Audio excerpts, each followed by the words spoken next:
The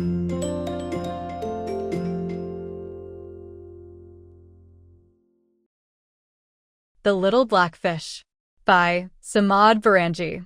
It was the longest night of winter. At the bottom of the sea, an old fish gathered together 12,000 of her children and grandchildren and began to tell them this story. Once upon a time, a little black fish lived with her mother in a small pond on the side of a mountain. Their home was behind a black, moss-covered rock under which they both slept at night. The little fish longed to see the moonlight in their home just once. From morning till evening, the mother and child swam after each other. Sometimes they joined other fish and rapidly darted in and out of small crevices. The little fish was an only child, for of the 10,000 eggs which the mother had laid, only she had survived. For several days the little fish had been deep in thought and had talked very little. She swam slowly behind her mother around the pond and did not play with the other fish. Her mother thought her child was sick and would soon be well. In fact, the blackfish's sickness was really something else.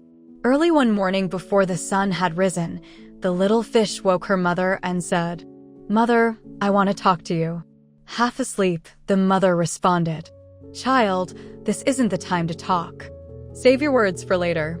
Wouldn't it be better to go swimming?" "No, mother. I can't go swimming anymore. I must leave here." "Do you really have to leave?" "Yes, mother, I must go." "Just a minute. Where do you want to go at this hour of the morning?" "I want to go see where the stream ends." "You know, mother, I've been wondering where the end of the stream is. I haven't been able to think about anything else. I didn't sleep a wink all night. At last, I decided to go and find where the stream ends. I want to know what's happening in other places." The mother laughed. "When I was a child, I used to think a lot like that. But, my dear, a stream has no beginning and no end. That's the way it is. The stream just flows and never goes anywhere." "But, mother dear, isn't it true that everything comes to an end? Nights end, days end, weeks, months, years." "Forget this pretentious talk," interrupted the mother. "Let's go swimming. Now is the time to swim, not talk." "No, mother, I'm tired of the swimming. I want to set out and see what's happening elsewhere. Maybe you think someone taught me these ideas, but believe me, I've had these thoughts for a long time. Of course, I've learned many things here and there.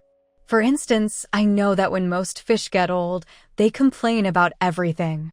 I want to know if life is simply for circling around in a small place until you become old and nothing else, or is there another way to live in the world?"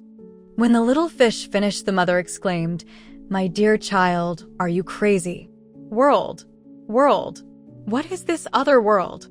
The world is right here where we are. Life is just as we have it." Just then, a large fish approached their home and said, "Neighbor, what are you arguing about with your child? Aren't you planning to go swimming today?" Hearing her neighbor's voice, the mother came out of the house and said, "What's the world coming to?" Now children even want to teach their mother something. "How so?" asked the neighbor.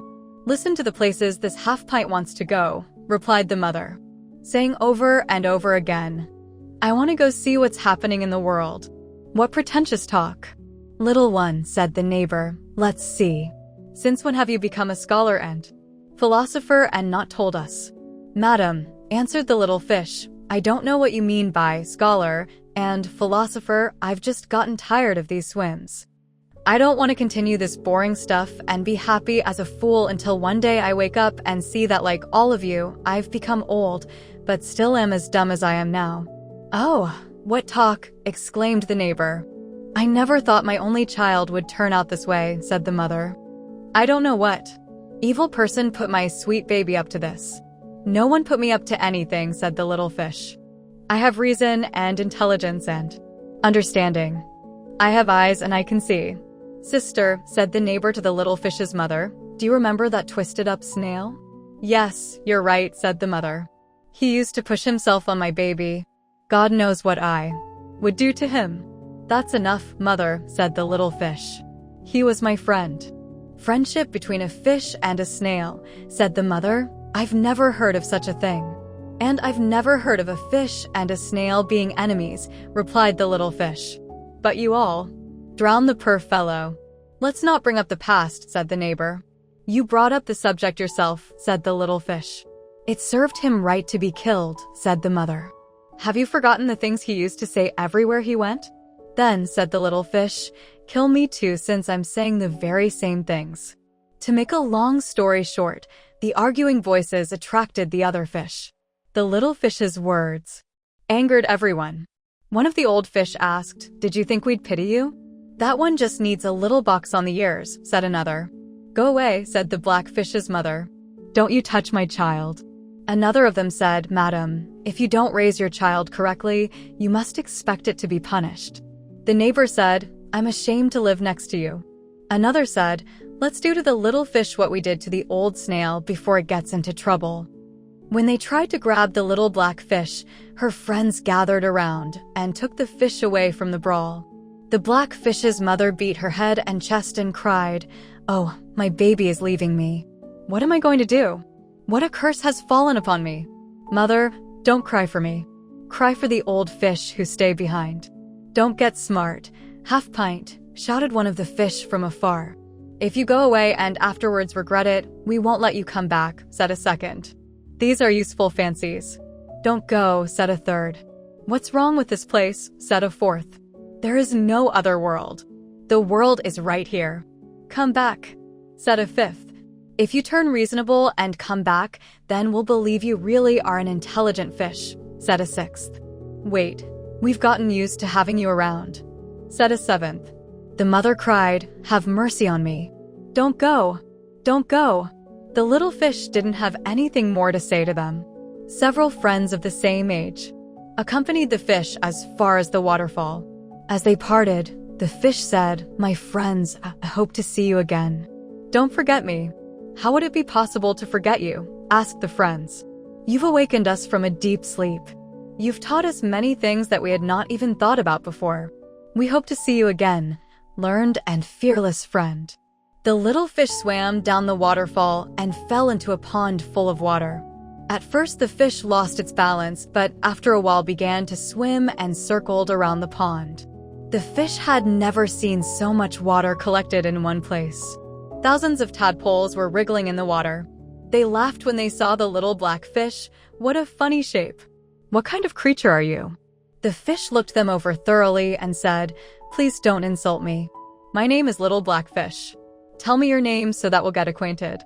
"We call one another tadpole," replied one of the tadpoles. "We come from nobility," said another. "You can't find anyone prettier than us in the whole world," said another. "We aren't shapeless and ugly-faced like you," said another one. The fish said, "I never imagined you would be so conceited." "That's all right. I'll forgive you since you're speaking out of ignorance." In one voice the tadpoles demanded, "Are you saying we're stupid?" "If you weren't ignorant," replied the fish, "you'd know that there are many others in the world who are pleased with their appearances. You don't even have names of your own." The tadpoles became very angry. But since they knew the little fish spoke truthfully, they changed their tone and said, "Really, you're wasting words. We swim around the world every day from morning till evening, but except for ourselves and our father and mother, we see no one. Of course, there are tiny worms, but they don't count." "You can't even leave the pond," said the fish. "How can you talk about traveling around the world?" "What? Do you think there's a world other than the pond?" exclaimed the tadpoles. "At least," responded the fish, "you must wonder where this water comes from and what things are outside of it." "Outside the water," exclaimed the tadpoles. "Where is that? We're never seen outside of the water." "Ha ha, you're crazy." Little Black Fish also started to laugh. The fish thought it would be better to leave the tadpoles to themselves and go away, but then changed its mind and decided to speak to their mother. "Where is your mother?" asked the fish. Suddenly, the deep voice of a frog made the fish jump. The frog was sitting on a rock at the edge of the pond. She jumped into the water, came up to the fish and said, "I'm right here. What do you want?" "Hello, great lady," said the fish. The frog responded, "Worthless creature, now is not the time to show off. You found some children to listen to you and are talking pretentiously. I've lived long enough to know that the world is this pond. Mind your own business and don't lead my children astray." "If you lived 100 years," said the little fish, "you'd still be nothing more than ignorant and helpless frog." The frog got angry and jumped at little black fish. The fish flipped quickly and fled like lightning, stirring up sediment and worms at the bottom of the pond. The valley twisted and curved. The stream became deeper and wider. But if you looked down at the valley from the top of the mountains, the stream would seem like a white thread. In one place, a piece of large rock had broken off from the mountain, fallen to the bottom of the valley, and split the water into two branches. A large lizard the size of a hand lay on her stomach on the rock. She was enjoying the sun's warmth and watching a large, round crab resting on the sand at the bottom or the water in a shallow place and eating a frog he had snared. The little fish suddenly saw the crab, became frightened, and greeted him from afar. The crab glanced sideways at the fish and said, "What a polite fish. Come closer, little one. Come on.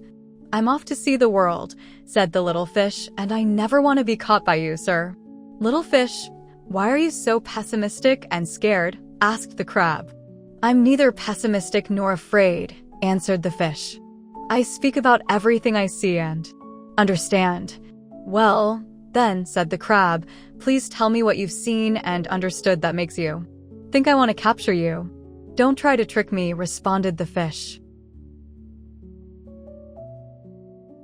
"Are you referring to the frog?" queried the crab. "How childish you are. I have a grudge against frogs. That is the reason I hunt them. Do you know, they think they're the only creatures in the world and that they're very lucky. I want to make them understand who is really master in the world. So, you don't have to be afraid, my dear. Come here. Come on." As the crab talked, he was walking backwards towards the little fish. His gait was so funny that the fish could not help laughing and said, "Poor thing. You do not even know how to walk. How did you ever learn who runs the world?" The black fish drew back from the crab. A shadow fell upon the water and suddenly a heavy blow pushed the crab into the sand. The lizard laughed so hard at the crab's expression that she slipped and almost fell into the water. The crab couldn't get up. The little fish saw that a young shepherd was standing at the edge of the water watching the fish and the crab. A flock of sheep and goats came up to the water and thrust their mouths in. The valley filled with the sounds of meh and baba. The little black fish waited until the sheep and goats had drunk their water and left, then called the lizard, "Dear lizard, I'm a little black fish who's going to search for the end of the stream. I think you're wise, so I'd like to ask you something. Ask anything you want." All along the way, they've been frightening me a great deal about the pelican, the swordfish, and the heron. Do you know anything about them? "The swordfish and the heron," said the lizard, "aren't found in this area, especially the swordfish who lives in the sea. But it's possible that the pelican is farther down. Be careful he doesn't trick you and catch you in his pouch." "What pouch?" "Under his throat," explained the lizard. "The pelican has a pouch which holds a lot of water. When the pelican's swimming, fish, without realizing it, sometimes enter his pouch and then go straight into his stomach. But if the pelican isn't hungry, he stores the fish in his pouch to eat later." "If a fish enters the pouch, is there any way of getting out?" asked the fish. "There's no way unless the fish rips open the pouch," answered the lizard. "I'm going to give you a dagger so that if you get caught by the pelican, you can do just that."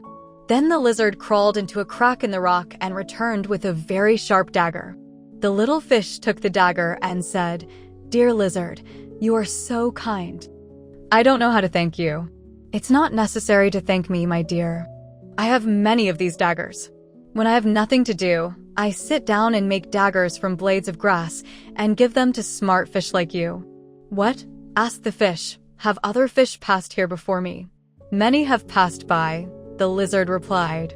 "They formed themselves into a school and they give the fishermen a hard time.